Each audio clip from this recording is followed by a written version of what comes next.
ರಾಜ್ಯದಲ್ಲಿ ಮುಖ್ಯಮಂತ್ರಿ ಸ್ಥಾನ ಗೊಂದಲಕ್ಕೀಡಾಗಿದೆ.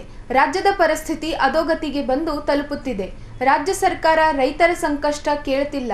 ಹೀಗಾಗಿ ಬಿಜೆಪಿ ಪಕ್ಷದಿಂದ 27 ಮತ್ತು 28ರಂದು 2 ದಿನಗಳ ಕಾಲ ರಾಜ್ಯದ ಎಲ್ಲ ಜಿಲ್ಲಾ ಮತ್ತು ತಾಲೂಕಾ ಕೇಂದ್ರಗಳಲ್ಲಿ ಹೋರಾಟ ಹಮ್ಮಿಕೊಳ್ಳಲಾಗಿದೆ ಎಂದು ಆರ್ ಅಶೋಕ್ ತಿಳಿಸಿದ್ದಾರೆ. ಮುಖ್ಯಮಂತ್ರಿ ಅನ್ನೋದೇ ಬಿಟ್ಬಿಟ್ಟವ್ರೆ, ಬಡ್ಜೆಟ್ ಮಾಡುವಂಥದ್ದನ್ನು ಬಿಟ್ಟುಬಿಟ್ಟಿದ್ದಾರೆ. ಈಗ ಯಾರು ಮುಖ್ಯಮಂತ್ರಿ? ರಾಜ್ಯದ ಜನ ಪ್ರಶ್ನೆ, ಯಾರು ಮುಖ್ಯಮಂತ್ರಿ ಇದ್ದಾರೆ? ಒಂಥರ ಕರ್ನಾಟಕ ಪೂರ್ತಿ ಅಧೋಗತಿ ಥರ ಆಗಿದೆ. ರೈತರ ಸಂಕಷ್ಟ ಕೇಳೋದು ಯಾರೂ ಇಲ್ಲ. ಆ ದೃಷ್ಟಿಯಿಂದ ಬಿಜೆಪಿ ಇಡೀ ರಾಜ್ಯಾದ್ಯಂತ ನಾವು ಹೋರಾಟವನ್ನು ಫಿಕ್ಸ್ ಮಾಡ್ತಾ ಇದ್ದೀವಿ. 27 ಮತ್ತು 28 ಎಲ್ಲ ತಾಲೂಕು ಕೇಂದ್ರಗಳಲ್ಲಿ 2 ದಿನ ಇಡೀ ರಾಜ್ಯಾದ್ಯಂತ ಹೋರಾಟ. ಅದರ ಒಂದು ಪೂರ್ವಭಾವಿ ಸಭೆಯನ್ನು ಕೂಡ ನಾನು ಮಾಡ್ತಾ ಇದ್ದೀನಿ. ಅದೇ ರೀತಿ 1 ಮತ್ತು 2ನೇ ತಾರೀಕು ಜಿಲ್ಲಾ ಕೇಂದ್ರಗಳಲ್ಲಿ ಹೋರಾಟಗಳನ್ನು ನಾವು ಮಾಡ್ತಾ ಇದ್ದೀವಿ. ರೈತರ ಕಷ್ಟಕ್ಕೆ ಸ್ಪಂದನೆ ಮಾಡ್ತಿರಕ್ಕಂಥ ರಾಜ್ಯ ಸರ್ಕಾರ ತೊಲಗೋಗ್ಲಿ ಅನ್ನೋ ದೃಷ್ಟಿ ಇಲ್ಲ. ಕೇಂದ್ರದ ನಾಯಕರು ಖರ್ಗೆ ಇದೆ, ನಾನು ಹೇಳ್ತಾ ಇರೋದು ಮರಿ ಖರ್ಗೆ ಅಲ್ಲ, ದೊಡ್ಡ ಖರ್ಗೆ, ಅವರನ್ನ ಡಿಕ್ಲೇರ್ ಮಾಡಿ ಹೋಗ್ಬೋದಾಯ್ತು. ಕಾಂಗ್ರೆಸ್ ಪಾರ್ಟಿ ಅಧ್ಯಕ್ಷರು ಎಲ್ಲ ಕಡೆ ಏನಿದೆ, ಕಾಂಗ್ರೆಸ್ ಪಾರ್ಟಿ ಅಧ್ಯಕ್ಷರು ಅಂದ್ರೆ ಸುಪ್ರೀಂ ಅವರೇ. ಅವ್ರು ಹೇಳ್ತಾರೆ ನನಗೇನು ಗೊತ್ತಿಲ್ಲ, ನನಗೇನು ಸಂಬಂಧ ಇಲ್ಲ, ನಾನು ಕೇಳಬೇಡ್ರಿ. ಪ್ರೆಸ್ ಮೀಟಲ್ಲಿ ಹೇಳಿರೋದು, ನಾನು ಕೇಳಬೇಡ್ರಿ, ನೀವು ಯಾಕೆ ಮಾಧ್ಯಮದವ್ರು ಇಲ್ಲಿ ಬಂದು ಸುಮ್ಮನೆ ಸಮಯ ಹಾಳು ಮಾಡ್ಕೊಂತ ಇದ್ದೀರಾ? ನನಗೂ ಸಮಯ ಹಾಳಾಗ್ತಾ ಇದೆ. ನಿಮ್ಮ ಕಾಂಗ್ರೆಸ್ ಪಾರ್ಟಿ ಅಧ್ಯಕ್ಷರು ಗೊಂದಲ ಆಗಿ ಯಾರು ರಾಜ್ಯದ ಮುಖ್ಯಮಂತ್ರಿ ಅಂತ ಅತಂತ್ರ ಸ್ಥಿತಿ ಇದ್ದಾಗ ಡೈರೆಕ್ಟಾಗಿ ಹೇಳ್ಬೇಕಾಯ್ತು. ನಾವು CLP ಲೀಡ್ರು ಎಲೆಕ್ಟ್ ಮಾಡಿದ್ದೀರಿ, ಸಿದ್ದರಾಮಯ್ಯ 5 ವರ್ಷ ಮುಖ್ಯಮಂತ್ರಿ. ಅವ್ರ ಬಾಯಲ್ಲಿ ಬಂದೇ ಇಲ್ಲ ಇದುವರೆಗೂ. ಕಲಬುರಗಿ ಇರ್ಬೋದು, ಬೆಳಗಾವಿ ಇರ್ಬೋದು, ಎಲ್ಲ ಕಡೆನೂ ಕೂಡ ಬೆಳೆ ಹಾನಿಯಾಗಿ ಕಳೆದ 6 ತಿಂಗಳಿಂದ ಚಿಕ್ಕಮಗಳೂರು, ಕೊಡಗು ಭಾಗದಲ್ಲೂ ಆಗಿದೆ, ಕಾಫಿ ಸೇರಿದಂತೆ. ಇಷ್ಟಾದರೂ ಕೂಡ ಸರ್ಕಾರ ಇನ್ನು ಬೆಳೆ ಪರಿಹಾರ ಬಿಡುಗಡೆ ಮಾಡೋದ್ರಲ್ಲಿ ಮೀನಾವೇಶ ಎಣಿಸ್ತಾ ಇದೆ. ಕೇಂದ್ರ ಸರ್ಕಾರ ಈಗಾಗಲೇ NDRF ಹಣ ಬಿಡುಗಡೆ ಮಾಡಿದೆ.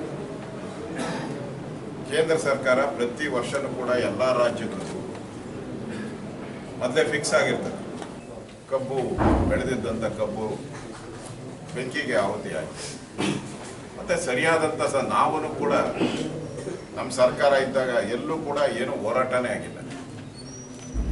ನಾವು ಬೆಲೆ ನಿಗದಿ ಮಾಡೋಕ್ಕೆ ರೈತರು ಕೇಳೋಕ್ಕೆ ಮುಂಚೆನೇ ನಾವು ಬೆಳೆಯನ್ನು ನಿಗದಿ ಮಾಡ್ತಾ ಇದ್ವಿ. ಕಬ್ಬಿಗೆ ರೇಟು ನಾನು ಮಂಡ್ಯ ಉಸ್ತುವಾರಿ ಸಚಿವರಾಗಿದ್ದೆ. ಆಗಲೇ ನಾನು ಇನ್ನೂ ಅವ್ರು ಕೇಳೋಕ್ಕೆ ಮುಂಚೆ ಮೈಸೂರಲ್ಲೆಲ್ಲ ರೈತರ ಸಭೆ ಕರೆದು ನಾನೇ ವಾಲಂಟಿಯರ್ ಆಗಿ ಕಬ್ಬಿಗೆ ರೇಟನ್ನು ಫಿಕ್ಸ್ ಮಾಡಿದೆ.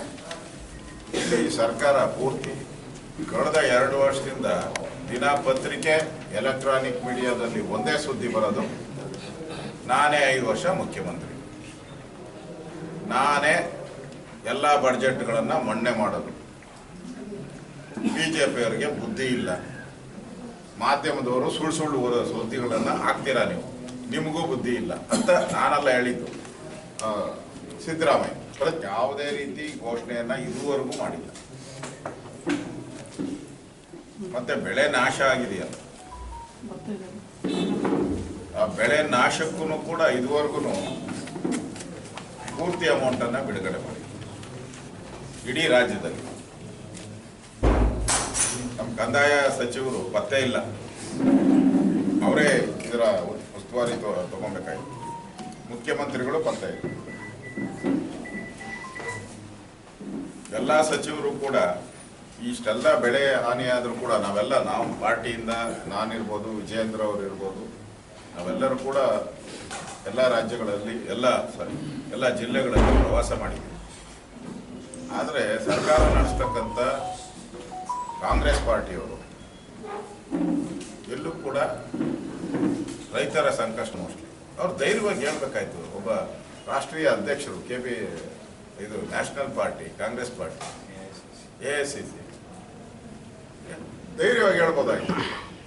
DK ಶಿವಕುಮಾರ್ ಅಂದರೂ ಧೈರ್ಯವಾಗಿ ಹೇಳ್ಬೋದಾಯ್ತು, ಇಲ್ಲ ಸಿದ್ದರಾಮಯ್ಯ ಅಂದರೂ ಧೈರ್ಯವಾಗಿ ಹೇಳ್ಬೋದಾಯ್ತು. ಅದನ್ನು ಹೇಳ್ದೆ ಮಾಧ್ಯಮದವ್ರಿಗೆ ನಿಮ್ಮ ಟೈಮ್ ಯಾಕೆ ವೇಸ್ಟ್ ಮಾಡೋದಂತೀರಾ ಅಂತ.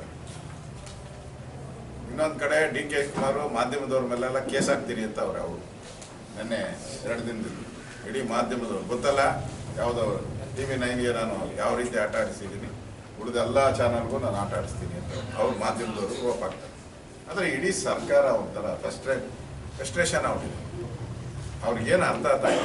ಮತ್ತು MLAಗಳೆಲ್ಲ ಮಂತ್ರಿ ಆಗಬೇಕು ಅಂತ ಹೊರಟವ್ರು. 136 ಜನನೂ ಮಂತ್ರಿ.